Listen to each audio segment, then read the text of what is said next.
Baik, Assalamualaikum warahmatullahi wabarakatuh. Kami dari kelompok Hendrik Cavendish akan memaparkan tugas besar SKO yang sudah ditugaskan.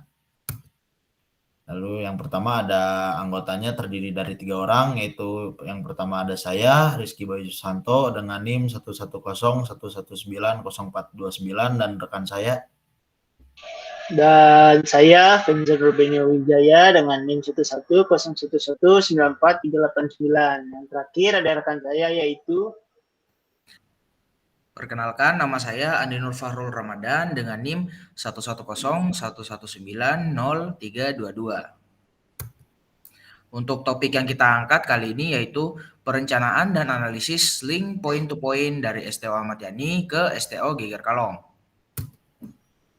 Nah, untuk latar belakangnya sendiri, seperti yang kita ketahui ya, saat ini teknologi informasi dan komunikasi telah mengalami perkembangan yang sangat pesat, khususnya dalam sistem komunikasi optik.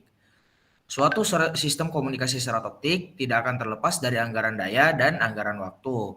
Sistem komunikasi optik akan berjalan dengan lancar dan juga baik apabila anggaran daya dan anggaran waktu tidak mengalami kekurangan.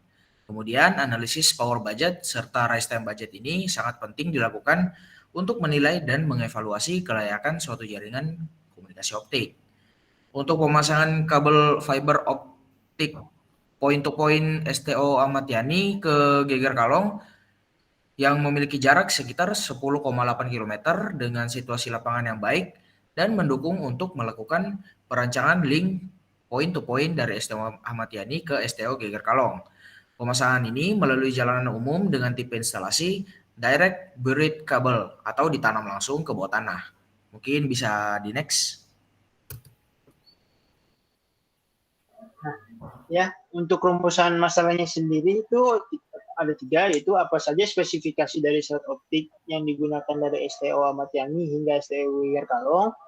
Yang kedua, bagaimana rancangan anggaran atau bill of quantity untuk perancangan link point to point. Dan yang ketiga yaitu bagaimana hasil analisis link power budget dan runtime budget. Lalu selanjutnya ada tujuan. Yang pertama untuk mengetahui spesifikasi apa saja yang digunakan dari STO Ahmad Yani hingga STO Geger Kalong. Lalu yang kedua untuk mengetahui hasil rancangan bill of quantity yang sudah dirancang. Yang ketiga untuk mengetahui hasil analisis link power budget dan rise time budget.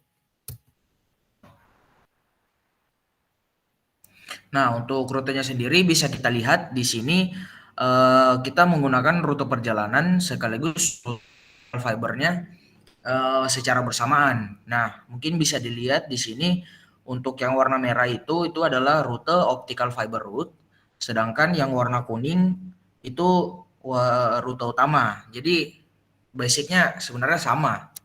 Oke. Sebelumnya saya tambahkan sedikit kenapa kita menggunakan rute yang sama. Karena ini adalah rute utama dan juga yang paling memungkinkan karena melewati jalan raya atau jalanan umum dan juga menggunakan akses yang paling cepat. Oke, selanjutnya ada spesifikasi parameter perancangan.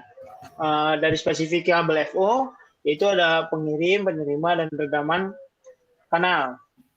Nah, kita menggunakan kabel FO, yaitu Net Refer kabel fiber optic 4 dengan core single mode, outdoor direct body armor. Nah, untuk jarak link L-nya itu kita ada di 10,8 km, atenuasi serat optiknya itu ada 0,35 dB per kilometer, untuk dispersi kromatiknya ada 17 ps per kilometer, dan juga aspalnya 1 km.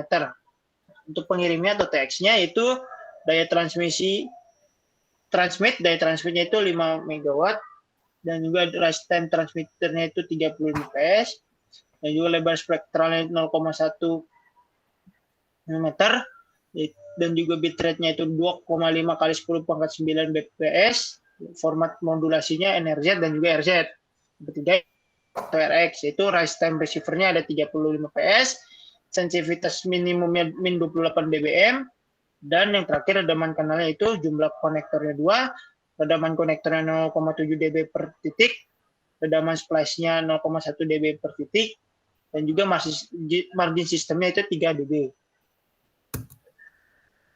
Nah, untuk bill of quantity-nya sendiri di sini kita menggunakan 7.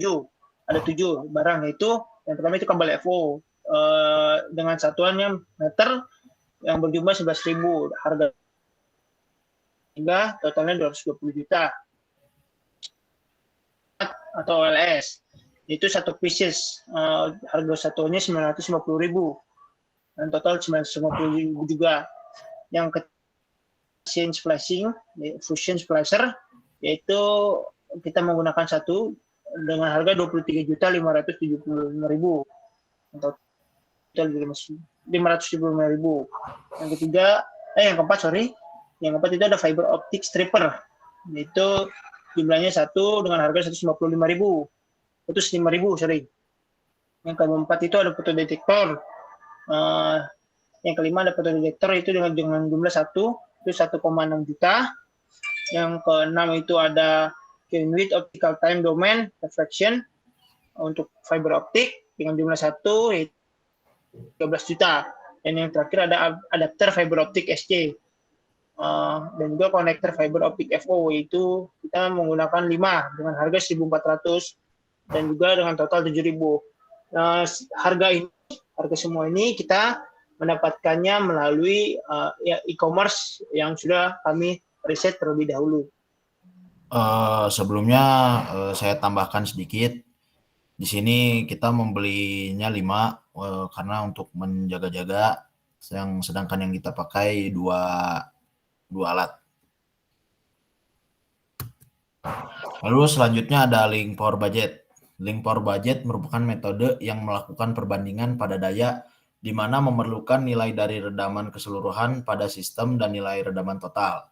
Link power budget bertujuan untuk menghitung anggaran daya yang diperlukan receiver atau penerima sehingga level daya terima tidak kurang dari sensitivitas minimum. Nah, dari hasil codingan yang telah kita rancang melalui Google Colab yang berbasis bahasa pemrograman Python, kami bisa mendapatkan nilai redaman kabel atau redaman total sebesar 9,26 dB. Lalu nilai per X-nya sebagai berikut, min 0,22. Nah, sehingga dapat disimpulkan nilai LPB-nya terpenuhi. Lalu next ada rise time budget. Rise time budget adalah sebuah metode untuk menentukan batasan dispersi suatu link pada serat optik. Rise time budget akan berpengaruh terhadap bandwidth pada komunikasi serat optik. Nilai rise time budget akan terpenuhi jika nilai rise time total lebih kecil dari transisi digital. Seperti biasa, ini kita sudah mengcoding melalui aplikasi Google Colab yang berbasis bahasa pemrograman Python.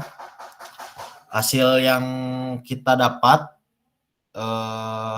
yaitu 3,9677 kali 10 pangkat min 11 sehingga RTB-nya terpenuhi. Next. Nah, untuk kesimpulannya berdasarkan dari hasil perhitungan dan perancangan kami, di mana kami diminta untuk melakukan perancangan link point to point untuk menghubungkan dua STO yaitu STO Ahmad Yani dan STO Geger Kalong, kami dapat menyimpulkan bahwa BOQ yang kami dapat sebesar 259.237.000 dengan total 7 barang yang digunakan dan ditambah 330 juta untuk biaya jasa instalasi dan penggalian tanah. Untuk melakukan perhitungan pada rancangan jaringan tersebut, kami menggunakan aplikasi Google Colab yang berbasis pemrograman Python. Hasil dari link power budget dan rise power budget dapat terpenuhi. Nilai redaman kabel atau dispersi yang kami dapatkan yaitu sebesar 9,26 dB dan nilai PRX yang kami dapatkan yaitu minus 0,22.